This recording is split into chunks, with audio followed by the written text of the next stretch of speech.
Welcome to Hardware Unboxed. You find Tim and myself here once again answering questions because it's the Q&A series part 3, which means we've done a part 2 and a part 1. Yep. Doesn't it? That's what it means? Yes, I believe so. Is what part 3 means. So check them out after this one if you haven't. If you have, well, you're in for more of the same, really. Just super uplifting answers to amazing questions. But before we get to that, today's sponsor spot is brought to you by Insta360 and their brand new Link 2 Pro series, designed for high-end business users and professional creators, allowing for multi-person meetings, online education, live streaming, and content creation. Packing a new 1 1/3 inch sensor for brighter, clearer, and more detailed 4K video across all lighting environments, along with dual mics supporting AI noise cancelling. And of course, you're still getting all of Insta360's standard AI features, such as tracking and auto framing, but there's also the new AI tracking area feature that allows you to set a tracking zone, and once you step outside of that zone, the camera stops following, preventing unwanted camera movement and avoiding accidental tracking into private areas. Other new features include green screen and scene presets. The Link 2 delivers more accurate edge detection and smoother blending, producing a studio-grade chroma key effect when using the green screen, while scene presets have been dramatically expanded, allowing you to save preferred camera angles, visual effects, image settings, AI models, and virtual backgrounds. All of this can be had for $250 US, including a mini tripod for the first 20 orders, so check the link in the video description. All right, to kick things off here, Tim, we've got an interesting one for you, I think. Would you use DLSS 4.5 with an RTX 2000 and 3000 card, or DLSS 4? It's probably a case-by-case basis. So if you've seen the videos where we tested both what you tested originally and then what I tested in a follow-up, DLSS 4.5 is pretty slow on those older GPUs. You're looking at at least a 10% performance for the same quality settings, but it could be up to 15 or 20% or even higher, depending on the game that you're playing and the FPS that you're already getting. So it's pretty performance intensive on those older architectures. And this means in some situations, you are doing upscaling, but actually running slower than native rendering. It's not always going to be the case, but you showed a couple of examples and I showed an example as well, where it's definitely possible that quality upscaling runs worse than native TAA. So I would say for the most part on those GPUs, you should probably just stick to DLSS 4.0 preset K, especially if you're finding the performance to be especially bad, like you really do want a large performance uplift. Preset K looks really good in a lot of games. It's still very usable. I would use DLSS 4.5 only in those situations where, for example, you don't necessarily need 120 or 150 FPS, something like that. You're more going to accept 60 or 90 FPS as being fine, like, for example, a story-driven single-player game, and specifically where DLSS 4.5 is going to solve some of the artifact issues that DLSS 4.0 has. So I think of Mafia, the Old Country as an example that I tested recently. A lot of foliage issues, a lot of sizzling, looks not great using DLSS 4.0. It might be beneficial in that game to use DLSS 4.5 instead. But then you may go over to a game where, those artifacts from DLSS 4.0 aren't too bad. You may as well just keep using it because it still looks great, runs really well. So yeah, case-by-case basis for that one. Certainly it's more applicable to the more recent architectures because they have FP8 native support. The older architectures unfortunately don't, but at least NVIDIA gives you the option. So if you've got the choice, sometimes you can use it, sometimes you can choose not to. NVIDIA allows you to do that. You're not forced into using it or anything like that. So yeah, that's how I see it at the moment, but we'll see where it goes in the future from here, because if they're continuing to, make these things run a bit worse, maybe future versions will start becoming not viable on those older cards. We'll just have to see where things go. For now, we could say it depends. It depends. That's usually our official response. Yep. Okay, with all the market mess regarding RAM pricing and lack of interesting hardware releases, do you notice a different behavior in your audience regarding viewing stats and best performant content type? I don't think we've noticed any drastic difference just yet. We had that weird where ad blocker wasn't allowing YouTube to count views thing where that all went a bit skew-if. But I think more recently, probably roundups and buying guides and stuff like that aren't performing as well as they were. That just seems natural that would happen in a time when people are less likely to be upgrading and buying things. Probably GPU content still performing reasonably well. Probably like the 9070 XT roundup because they're still somewhat affordable and something that people could buy rather than upgrading their CPU. But yeah, we're obviously going to see a drop off in content for those sort of buying guides and stuff like that. It's just, these things happen in cycles. During the COVID period when people were stuck at home, we're looking at upgrading the gaming PC to play games and stuff. Huge spike in like research for that sort of content, and then it sort of dropped off. So it'll probably free up time for us to do things that we've probably been somewhat interested in doing, like maybe like Linux-based gaming testing, comparing that to Windows, and just a few other side missions that we've probably wanted to do but haven't been able to do because there's been new products to cover, or there's been a bit more interest in that sort of stuff. You got anything else to add to that? No, not really. I mean, the main impact that we're sort of seeing is really just like the older content. So, normally the guys that you were talking about do a certain number of views per day, even though we've released them maybe 6 months to a year ago, like the motherboard roundups and things like that. Those aren't performing as well just because of the reasons that you said. Isn't applying so much to the monitor side of things. So like monitors unboxed pretty much as normal. Monitors so far have not really been affected by the whole memory shortage thing. Monitors do have some memory in them, so we'll see whether that has any impact. I would imagine it's pretty minor, but monitor pricing has been good for a while now. So business is normal over on that front. The podcast has been pretty normal as well, because that has sort of a core dedicated audience of people watching every week. So thanks to the people that listen to that. But yeah, I mean, as well on like Hardware Unboxed, right? We kind of do know that like the roundups and guys that you were talking about are probably not going to perform as well. So we're just not going to make them, if you know what I mean. Like we're going to pivot to that back burner content that you were talking about. Yeah, we're not going to prioritize them. We'll still make them. Like, for example, I have an X870/X870E chipset roundup coming up in the works. In terms of like, if we're doing everything for like maximum return on investment, probably not worth doing that content because, first of all, it's kind of long in the product cycle. We've already covered, I think it was 16 or something boards initially. I guess my point is it's not really worth investing all the time and energy to cover all these new boards that were announced and released before CES and the ones that were released during CES. But regardless, I want to provide sort of a complete content piece there. So we're going to go ahead and do that anyway. Yeah, I was thinking more of like, the GPU head-to-head content, like 5070 Ti versus 9070 XT. That might be coming up to doing like a year review sort of video, but because you can't buy a 5070 Ti, it's probably not a super high priority video. Not a high priority. Yeah. So yeah, I think you'd see, instead of us making that content, you'll see us make, maybe the Linux testing videos, or, I'm planning to do a bit more of the game coverage, the optimization guides and stuff that people like throughout the 2026 releases. So, that sort of content you'll probably see a bit more of, just because, it's playing into, the people have PCs, right? And they're going to still use them for things.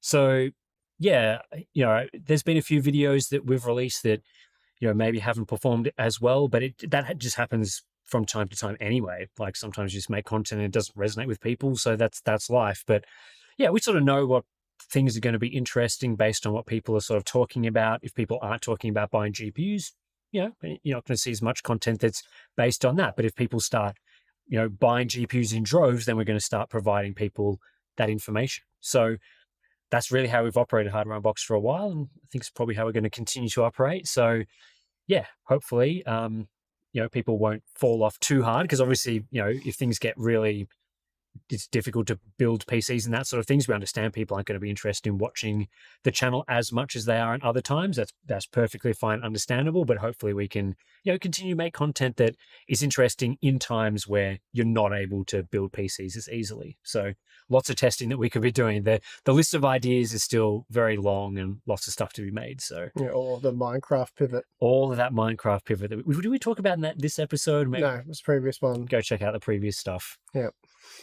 All right, what practical measures can manufacturers take with their CPU and GPU hardware design that will mitigate the availability of higher grade memory? So essentially, how can we get more performance with what used to be considered bad memory when using newer CPUs and GPUs? I mean, the first thing that comes to mind for CPUs is more cache. And I think that you've shown in recent videos things like AMD's X3D CPUs, the performance fall off that you get from going from like DDR5 6000 to DDR5 4800 is pretty minimal because the design sort of accounts for that by just giving you more cache. So that's obviously one angle, but it still means you need DDR5 memory. Like you can't just go back and start using cheap DDR3 memory or something. So how much that would actually make a difference is still questionable because I think DDR5 4800 is pretty expensive. Yeah, and part of that is because of the way in which DDR5 works as Yes. to why you're seeing it less reliant on the frequency opposed to, and timings opposed to like DDR4 and DDR3, for example. Yeah, and with GPUs, I mean, the main issue there's really the capacity. Like, yes, they're using, especially NVIDIA's using like GDDR7 memory. So obviously making designs that rely potentially on older generations might be a little beneficial, but it just seems like all GDDR memory is now more expensive. And so offering the capacities we think are acceptable, like 16 gigabytes, becomes more challenging. And there's no real way around that. Like, you can't just make an 8 gigabyte card and do magic and then suddenly that's good for modern gaming. There's been all this talk of like, let's do more texture compression, let's use neural texture compression, or DLSS will free up VRAM and stuff like that. Doesn't seem like any of those things are either relevant right now, like maybe neural texture compression will do something in the future, but they're either not available now when it really matters, or things like DLSS don't actually really reduce VRAM usage by all that much. Mm-hmm. So, I mean, they're kind of stuck. Like, I don't know, maybe they could make super large caches on the GPU dies or something, but even then, like, that probably just puts up the cost of manufacturing the GPU chip. So is that better than the memory? I don't know. So yeah, it's a tough one. And I think as well, like a lot of these things are so far, like the designs that they're coming up with, the things that they're trying to implement are designed for many years away. So what they're designing right now may not be seen in the market until 2028, 2029 sort of timeframe. And who knows what's happening then. Mm-hmm. So I don't think you'll see too many like design changes made where like AMD's going, oh, no one can afford 32 gigabytes of DDR5, so let's redesign our CPUs around that. They're going to be going, well, hopefully in 2029 or 2030, maybe, once the CPUs are ready, that things are normal. And fingers crossed. Who knows? But yeah, I don't think we'll see too much happen. Yeah. What should we upgrade in this RAM/GPU shortage? I guess it depends on what you do need to upgrade. Like if you're in desperate need of a GPU and you can afford like a 9060 XT 16 gigabyte or 9070 XT, they are still in reasonable supply. Of course, price is inflated, but maybe grab one of them now while you can, because I'm not sure what the future holds there. So you could still do that. Obviously, new CPU platform upgrade, motherboard, memory, not the most cost-effective thing in the world to do right now. I mean, the CPU pricing and motherboard pricing is perfectly fine. You're probably looking at spending quite a bit more on your memory, though. So at least 3 times, I would have thought, opposed to like not that long ago, like towards the end of last year. Yeah. But it's sort of like what we always say. People tend to overlook their monitor, and Tim will no doubt advocate for the monitors, but upgrading your monitor to, even if you're on like a small monitor, maybe you're gaming on a 24-inch monitor, or for me, the upgrade from a 27-inch to a 32-inch is huge. I really can't game on a 27-inch anymore. It has to be 32. That's the sweet spot for me. I don't find that too big. Perfect size. And, there's OLED gaming monitors now. There's, high refresh rate game. There's a whole massive variety of really high quality gaming monitors that can really elevate the entire experience. So, and they keep getting cheaper, which is the reverse of most other components. Mm-hmm. So, the prices that we saw last year, almost all those products are cheaper today. And that's just makes it much more affordable. But I think with this question, my go-to answer is just, you don't have to upgrade anything. Well, that's true. You're probably better off like saving money. Like maybe people who have a certain budget to spend on their PC yearly are going to pivot to things like, let's get some more RGB fans in, or a nice new cooler, or Balin's offended. Those cases with LCD screens in them or whatever. And it's like, you could do that instead of the usual CPU or GPU upgrades, or you could save that money, maybe invested and make some small returns or something. And then once pricing returns to normal or improves or whatever the situation is in a few years from now, you'll then be armed with even more that you can spend on a much bigger and more meaningful upgrade. So I know people are always like, oh, yeah, I've got this money. I want to, what am I going to spend on? What am I going to spend it on? You don't have to spend it on anything. And certainly if I had a computer right now that was adequate for gaming and there wasn't like, a really big title that I really wanted to play coming out on the highest levels of settings or whatever, if I was just fine with what I had, yeah, I'd certainly be saving it at the moment or doing a monitor upgrade. Peripherals, again, like, getting a nice keyboard could be a nice upgrade for people. Depends how much you like those sorts of things. But yeah, for me, I'd probably at the moment just not buy anything, which is not great for our channel, but yeah, you don't have to spend money basically. Mm-hmm. With the 5070 Ti now being like $1,000 plus in the US if you can find it, do you feel AMD is doing enough keeping the 9070 XT around $800 to $850? Yeah, so based on current prices that we were sort of looking at earlier today, the 5070 Ti, you can, if you're very lucky, find them for $900, but $1,000 is more reasonable. At least that's currently the price you're going to have to pay.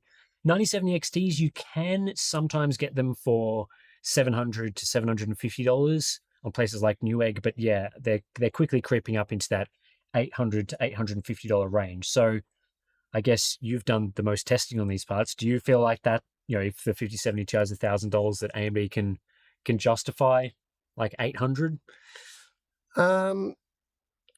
Yeah, I guess so. Are they doing enough? Well, first of all, I don't know, what constraints they have there. Obviously, there's the VRAM supply thing that's increasing costs, and we'll have to see how it plays out. But I guess if they can keep their cards in reasonable supply at I'm struggling to justify $800, $850 on a 9070 XT. Like at that point, it's kind of like what you were saying. I would be inclined just not to upgrade. I'd give up, just be like, and just wait at this point, wait for things to calm down. Hopefully they do, but then they might only get worse. And then you could find yourself in a year from now with something that's inadequate. You can't really have fun and game, and you had a wished you upgraded when they were $800. So I'm not really giving buying advice. It's more just, it pains me to say rush out and buy one at $800. But at the same time, maybe that's the best deal you're going to get for the next year or so. Yeah, I think it's an interesting angle of sort of like, what is a reasonable amount for these companies to charge? Like, what is acceptable price inflation, quote unquote? Because I think, we're in a position where everyone knows now that memory prices are going to make things more expensive. And so you can't really expect companies to sort of keep the price the same as it was and just eat all of that cost, especially if the GDDR pricing has gone up by 2x, 3x, whatever the case is. I don't actually know at the moment, but somewhere around there, right? So we sort of do understand that if memory prices double or triple, that is going to make the cost of producing the GPU and the graphics card as a whole more expensive by about $100 to $200. So to make a $600 9070 XT $700, that is genuinely justifiable by memory prices. That is just what it is going to cost to make that card. But there are parts of it where you sort of go, well, that price increase also factors in the margin that AMD makes bundling the GPU and memory together. So if they want a 50% margin on the CPU, on the GPU plus memory bundles, they're charging you, 50% more on whatever the memory actual cost is. So if they're seeing $30 more cost in terms of the GDDR6 memory, then they're passing that on to you as a $60 price increase or whatever because of the 50% margin. So they can always reduce margins. And I think if it comes to the point where AMD, people aren't buying Radeon GPUs because of, like you were sort of saying, they're just waiting because the prices are so absurd, it probably would make sense from AMD's perspective to cut into their margins a bit and keep the prices at a more reasonable level, just because, and we've said this many times on the channel, we think AMD should be trying to build market share. It's a bit different for NVIDIA, though, being in the dominant position. I'm not expecting them as a company to, cut into their margins. Of course, I would love it if they did. That would be great for gamers. But if I'm thinking about the business side of things, obviously makes no sense, which is why they've discontinued some of the, or, effectively discontinued some of the 16 gigabyte models. So I think AMD, they're in sort of this different, they're in a different position where they should be trying to get these GPUs into customers' hands at reasonable prices. And if that means they have to sell cards at a 40% margin instead of 50%, they should probably take that opportunity, in my opinion. But then again, they're a business, there's shareholder interests, the Radeon division makes weird decisions, have to factor in all that stuff. So I'm not saying that they will do this, but I think that they should. That's just at least my opinion. And, that's just not from a consumer perspective. I'm thinking from a business perspective, I think it would benefit them as well. So, yeah, what was the question to begin with? Something about, what was the pricing? AMD doing enough? It was the price. Yeah, is AMD doing enough keeping it at $800? I think they wouldn't sell as well at that price. But I don't think $800 is that absurd for current memory prices? Unfortunately, it's probably not that absurd. So, guess that tells us the answer. Being pragmatic, if you are running a medium to large budget game development due for release in the next 1 to 4 years, would you be /down targeting that development towards 8 gigabyte GPUs? Well, I think you've just got to make sure that there's like a medium type quality setting that looks as good as it can possibly look on 8 gigabyte cards and doesn't turn all the textures to mud, kind of like what we saw in The Last of Us Part 1 when that was first released, as a bad example. So the game looked perfectly fine, quite good on Ultra, but if you downgraded the textures to medium, they just didn't look like they should have at medium, which they eventually fixed. So you want to make sure the game's released in that state where an 8 gigabyte VRAM GPU, that's a compromised experience now. I would say heavily compromised moving forward. So it's not like people who have bought an 8 gigabyte GPU should reasonably be expecting to be able to run on Ultra, for example, and have the highest quality textures, because there's loads of games out there. Like we saw Space Marine 2, for example. We thought that game looked really good when it was released, except for the fact that the textures looked quite low resolution. And then to address that, they did actually release a 4K texture pack, which doesn't run particularly well on 8 gigabyte GPUs at like 1440p and above. So they turn to mud again. So really, you just want to make sure that you've got some sort of optimization for those lower end GPUs, which means creating a lot more work for the developer. But I mean, you sort of want to optimize your low and medium quality presets anyway, don't you? Yeah, I feel like considering that 8 gigabyte GPUs are still owned by many people, that you probably would have wanted to be doing that anyway.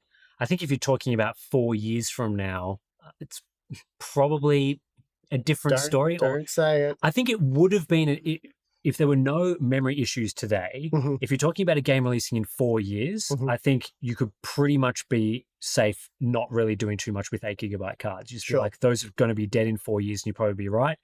I think there's going to be that sort of maybe intermediary time frame, like maybe 2 or 3 years from now, where game developers were assuming 8 gigabyte cards, and rightly assuming that 8 gigabyte cards would be dead by that point. Whereas now, because of memory issues, they might still be in play just because unavailability of other models and all that sort of thing. So yeah, they're going to probably have to do a bit more work to get 8 gigabytes looking as good as it can look.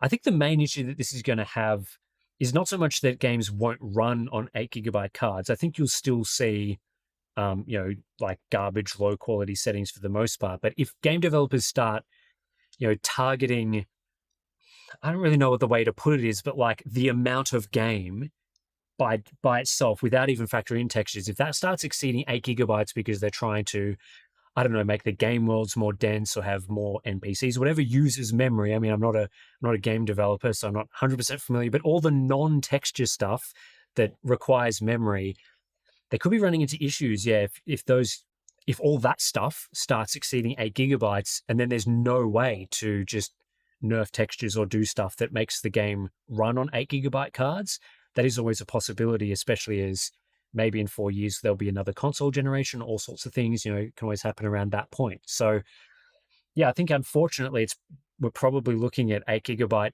being prolonged in that sense, and that may hurt game development, not just from the visual side of things, but actually the features that they're wanting to implement into these games. And one of the things, we've seen demos of is something like in NVIDIA's ACE, which is their AI NPC feature. I know people aren't the biggest fan of AI at the moment, but if game developers wanted to include something like that, that uses a lot of VRAM.